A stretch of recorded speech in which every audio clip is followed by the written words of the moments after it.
Thank you for listening to A Glimpse of the Kingdom. A Glimpse of the Kingdom can remain free because of generous donors like you. If you'd like to donate, feel free to do so online, or you can send payments through Facebook Messenger. Don't forget to tell your friends about it so that they can enjoy this ministry as well. Be sure to subscribe so that you don't miss any podcasts. You can listen to my daddy every single day, like in the gym, in the car, or just at home. Glimpse of the Kingdom is awesome!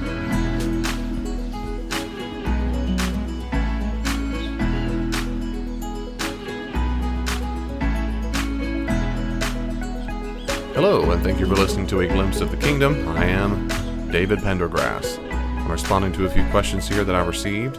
Here's the first one. Baptism, why is it necessary in public amongst others? Why is it necessary in public amongst others? Well, this is a short one to answer, which is, it's not necessary. Baptism is not necessary in public, but I do encourage it. I encourage people to get baptized in public for three reasons, or at least three reasons. One is because ancient Jews and Christians nearly always baptized in public. Now, that doesn't make it right, but it is a long tradition for thousands of years of both Jews and Christians being baptized publicly. Now, someone might make the argument that, yeah, David, of course, they're public. That's not significant. It's just that everything was done in public in the ancient world. Well, that's possible. But that's one reason why I just think it's kind of cool to get baptized in public like our ancient spiritual ancestors. I think that's pretty cool. The other reason is because it is a celebration for the community. It encourages other Christians when people, it's supposed to, but it does. Any average person who really is a Christian, it's very exciting to see someone put their faith in Jesus. And so it encourages the people who are there. I think it's wonderful. I think churches ought to do everything they can in baptism to make it a celebration. Applause, standing ovation, do a party, birthday cake, all kinds of stuff for their spiritual birth, all kinds of stuff you can do to make it very special. The third reason is because it offers public accountability.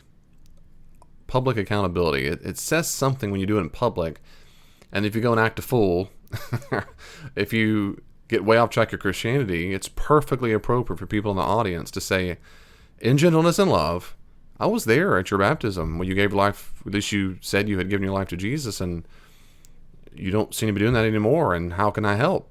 What's going on? I think those three things are very important. It's the exact same true with people getting married. These are the same three reasons why I encourage marriage to be done in public, not in a courthouse or not in someone's living room and no one was there. Does it still count? Yes, it still counts if you're married. Does it count if your baptism is in private? Of course it still counts. But it's good to be married in public because it was always done in public. It's a celebration of the community and offers public accountability. So, of course, I can get married on a deserted island. I can get baptized on a deserted island with only maybe one other person there. But if we can do it in community, I think there's three powerful reasons to do it. A corollary to this question I often ask is, David, is it okay for people to be baptized again or even more than once? And that's a really good question. And as a pastor, I get that question often, or at least the assumption of the question, because people do often ask me, will you baptize me even though I was baptized as a baby or as an infant or maybe even 5-10 years ago? There is no biblical verse that talks about exactly when and where baptism is to take place. So let me give a little context before I give you my answer, because the answer is it does depend. If you don't know this, when Jews, well, to this day to some degree, but certainly in the time of Jesus, a couple hundred years before Jesus, a couple hundred years after Jesus for sure, Jews baptized themselves, and in mikvah, mikveh, the plural, but these are baptismal pools, shallow pools that you could get. Some were a little deeper, but basically that one person could. It's not like an Olympic-sized pool. They're like a big bathtub, and you would do that for ritual purity. Ritual purity is hard for a lot of modern Western people to understand. You have to think of sin as a contaminating factor.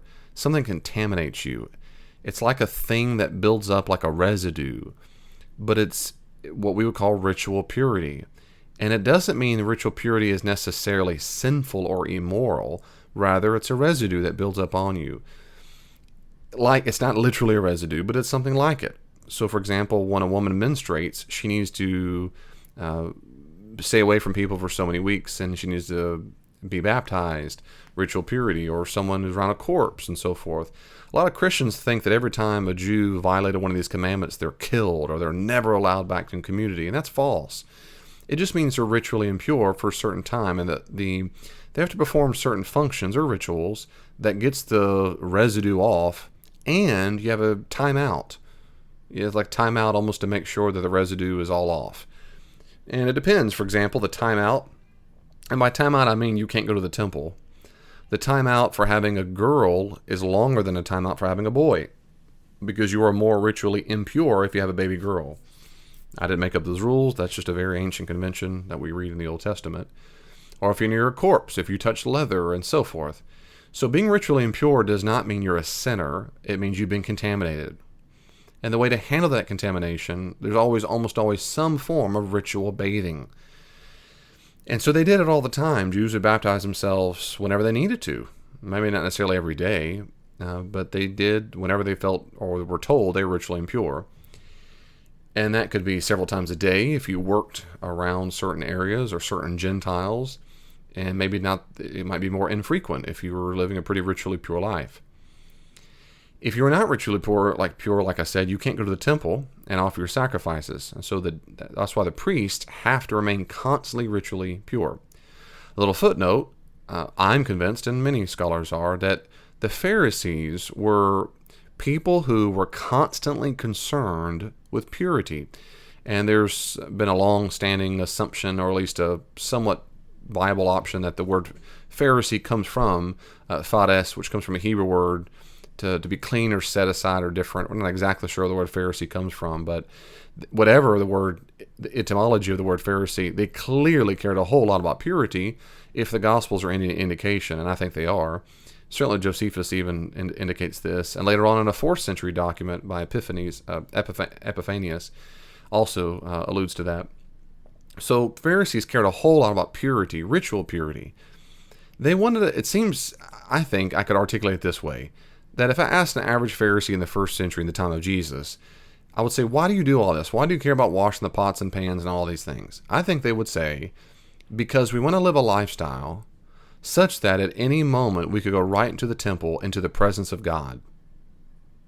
I think in a nutshell, that's what they would say.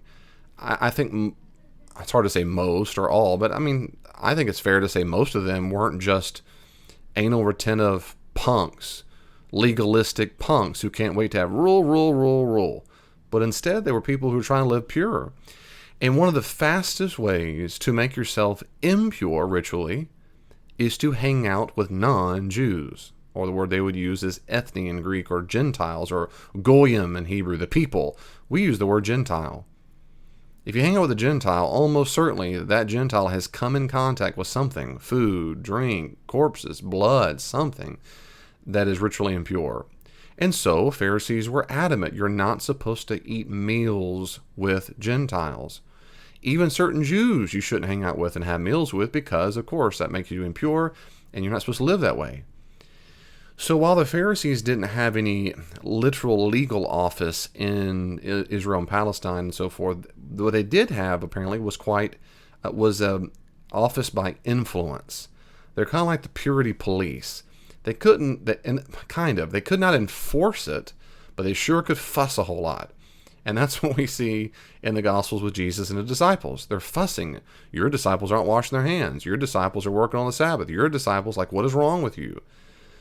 And most New Testament scholars these days do not think the Pharisees, one more time, are just a bunch of rule-hungry legalists. But instead, they're people who are trying their best to get Israel to be pure.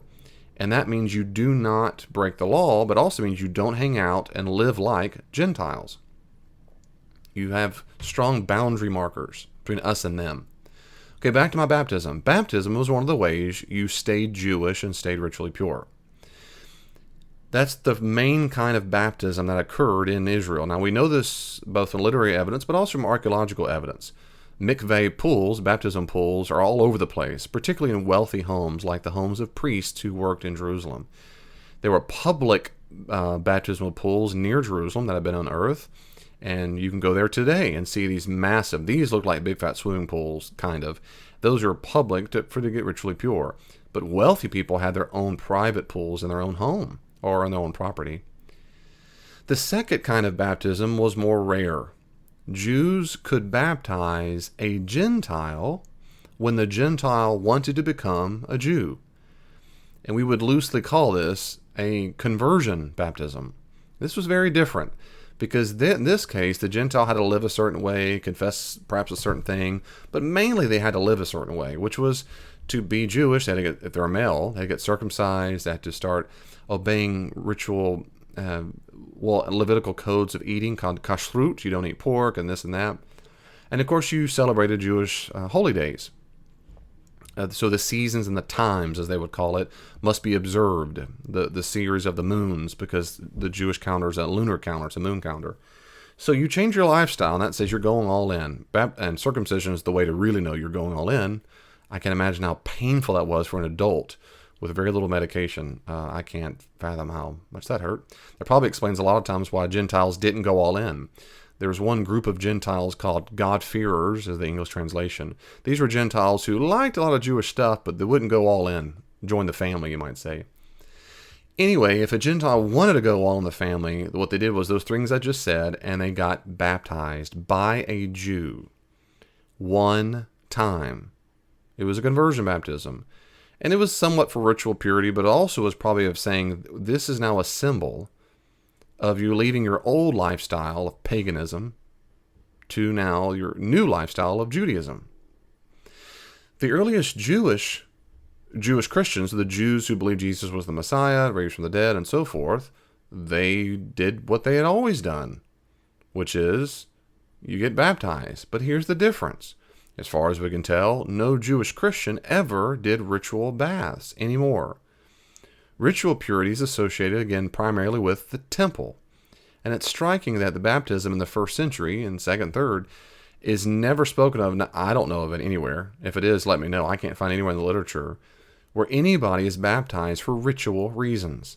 Now, of course, that's significant, and that's because Jesus is considered to have surpassed the authority of the temple, so there's no reason to be ritually pure. Secondly, there seems to have been some heavy emphasis in theology. We read this in text, particularly from Paul, where the Holy Spirit is now inside you all the time. So in that sense, there's a degree to which you can't be ritually impure because the Spirit makes you pure, holy. Remember, Paul says to the Corinthians, some guys were having sex with prostitutes, which was fairly common in the ancient world. And he says, how in the world can you do that? How can the holy join with the profane? Don't you know your bodies are a temple of the living God? They're the temple of the Lord. Most people use that for weight loss, but that's not the point at all. It's for purity. You are a temple, meaning the Holy Spirit's inside you. Another quick little footnote, I'm going to go back to baptism. So many churches, I dare say most I've ever been in, ever, besides my own now, or when I'm the pastor and I can have some major influence, is they have constant Old Testament theology, or we might call Old Testament pneumatology. That is the role of the Spirit. Many, many praise songs talk about that. The Spirit come down here, Spirit fill this place. That would have been very powerful lyrics if I lived in the time of Jesus. If I was speaking of the Spirit can come and go in the temple grounds. That is bad Christian theology. The Spirit dwells within Christians, not a house, not a building, not a chair, a desk, not in food. He is in people. So it's a silly question to say, please come down and dwell inside of us. That's only if everybody you're listening is a bunch of pagans. If they're non-Christians. If they're Christians, that's a dumb question. That's like my son looking me in the eyes and say, Dad, I want you to be with me. I would say, son, you're looking at me. I am with you. It's a tautology. So you don't need to beg the Spirit to come on down. That's Old Testament theology. We are the Spirit of the living God lives in you if you are a Christian. Okay. So the Jews who became Christians stopped ritual baptism, but they kept the other one. And that is, if a person wanted to become a Christian, they would have one baptism. And I will again call it conversion baptism. They don't call it that way. But it was that. It was an eschatological baptism.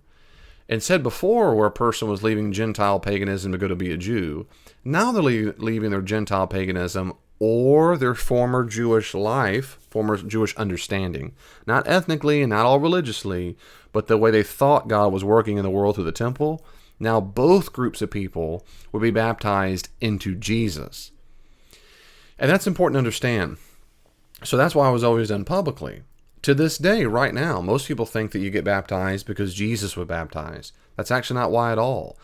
In the New Testament, the reason why it's articulated that Christians get baptized, if you read Paul, what Paul said in Romans 5, is that Christians are baptized because we are participating in the death and resurrection of Jesus.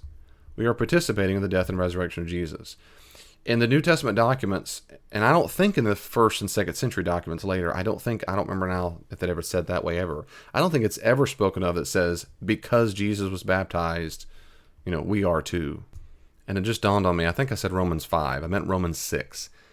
In Romans 6, he says, in verse 1, should we keep on sinning so that grace may abound? Absolutely not. How can you have died to sin, still live in it? Or do you not know that as many as were baptized into Christ Jesus were baptized into his death? Therefore we have been buried with him through baptism into death, in order that just as Christ was raised from the dead through the glory of the Father, so we too may live a new life.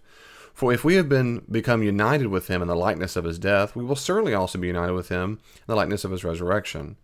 We know that our old man, literally is our old self, was crucified with him so the body of sin would no longer dominate us or rule over us, so that we would no longer be enslaved to sin. And he goes on for long about that. And in that context, of course, he's talking about we can't go back and act like I have a new master, or back the old master of sin. But it's in this context Paul's making this apparently not very controversial concept that the reason why a person is baptized is to participate with the death and resurrection of Jesus Christ. It is never modeled after Jesus. That's important. When Jesus was baptized, Jesus was not being baptized because of sin. In fact, the Gospels they try hard to say that, like in Matthew, this is to fulfill all righteousness. That is, this is to fulfill what God wants. It's not because he repents of sin or needs forgiveness. Instead, the baptism in the Gospels for Jesus acts as a commissioning.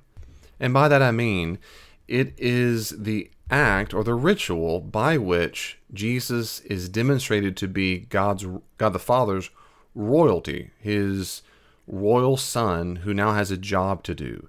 And that's why, if you read the text before, hopefully you have, but you remember at least all the synoptics, when Jesus is baptized, they said there's a voice from heaven that says, basically, you're my son with whom I'm well pleased. He's quoting from Psalm 2, and Psalm 2 is what's typically everybody understands is an enthronement tune, an enthronement song, where people would sing aloud. They're so excited because a king has been enthroned. It's almost a direct quote from Psalm 2:7. And I like the NET's translation, Psalm 2:7. The king says, I will announce Yahweh's decree. He said to me, you are my son. This very day I have become your father. I am your father. So it's got a little Darth Vader there. It doesn't mean literally the king popped out of a womb. He didn't pop out of his mama's womb and all of a sudden he was born. It's not about being born. To be born that way, and this is used in the Old Testament and other places, it's a metaphor for being, again, commissioning. Sometimes it's used for adoption. It's a way of getting an office. That is to say, not literally in a building, but a position. You're commissioned to do a job, you get an office. And that's what happens in the Gospels with Jesus. So Jesus' baptism is for him and him alone. Other disciples, other human beings are not baptized so that God the Father says, you are my son in whom I'm well pleased. It's not a royalty psalm. And if you hear that voice, you need therapy, I guess, but that's not going to happen. And it's not going to happen because God the Father already has God the Son. It doesn't literally mean he's the daddy. It doesn't literally mean he's the son. It doesn't literally mean Jesus was birthed that day. It doesn't mean Jesus was just a normal dude and all of a sudden God the Father said, I like you, you're special. No, the point simply is that baptism acts as a ritual which is commissioning him to a new office as God the Father's anointed royal ruler. What kind of figure is known as anointed royal ruler? Well, the Messiah, the Messiah. That's all it is. When Christians become baptized into the Christian faith, when they're going from non-Christian or pagan to a Christian, they're baptized because Jesus Christ himself in his death and resurrection does something for us. So now our baptism isn't a commissioning to an office, but a way to participate in the death and resurrection of Jesus. And that's why it was always done, in public, because the church community was there to say, hey, look at there, everyone's together. It reminds me of a story. Someone years ago told me he was a missionary. He was visiting a missionary. I believe this was in Africa. And they had a baptism out in the river, the local river. And the guy was talking and said, this is incredible. Look, it looks like almost the whole town has showed up to watch this baptism. This is amazing. And the guy leans over and he said, they're not here to watch them. I mean, they're not here to celebrate, something like that. And the guy says, what do you mean? He says, they're taking names. That is, they weren't Christians. They were trying to see who it was so they would be in the list of people they're going to ostracize or hurt. So being in public sure has some accountability, but it sure can be a celebration for those who are there, who are Christians. And of course, it's almost always been done in public. So baptism is important. I said all that to say, should a person be baptized again? The New Testament doesn't say what the answer would be to that question. So what I do is I surmise, based on everything I just said in the last 15 minutes, is that if a person... Oh, I forgot to say this too. Baptism, as far as we can tell, 99% of the time, clearly, in the New Testament, a person comes to the faith first. They consciously become a Christian, and to seal the deal, they get baptized.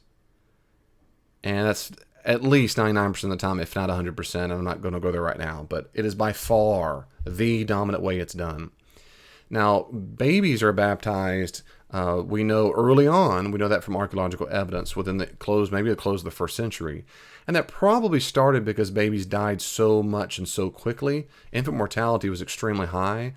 Everett Ferguson made this argument years ago in an essay back, I think he wrote in the 70s, but I read it about 20 years ago. But I remember Everett Ferguson, who's a great New Testament scholar, happens to be in the Church of Christ denomination, but he's a great, well-respected scholar. And he made the argument, too, that he thinks that practice preceded theology, that infant mortality was so high that they baptized just in case. They prayed over the baby and baptized in case that was, would help them and save them. And then later on, they developed the theology of original sin and so forth. I find that very convincing. So today, if a person says, can I be baptized again? I say, if you did not come to the faith consciously, you're too young, or you're a baby, or maybe you're a teenager, and I met one woman who'd been baptized like 4 times, and her parents kept dragging her around as a kid from place to place to place and get dunked. She goes, I never knew what it was for, never really cared. I was made to do it. Well, that counts as you did not consciously know what you're doing. If a person didn't have conscious awareness, I'm absolutely supportive of baptizing. Absolutely. Now, I know Catholics disagree with that. I know Methodists and Lutherans and others disagree with that. They think that baptism counts, it works, because of the Spirit working in the baptism. That's what Methodists and others, Protestant groups believe. Roman Catholics believe it works, the Spirit's working there, because it's in a Roman Catholic church and a priest is doing it. They even had a Latin expression, ex operandi apparendi, something like that, that says out of the one working is the work. So it works because of the one working it. It doesn't matter if you're the recipient understands what's going on. What matters is the priest who knows the ritual formula, the prayer, and the baptismal rite just correctly. That's what makes it count. So it's not about you at all. That's the farthest extreme. I completely disagree with that. I think that's completely unconvincing based on the biblical text.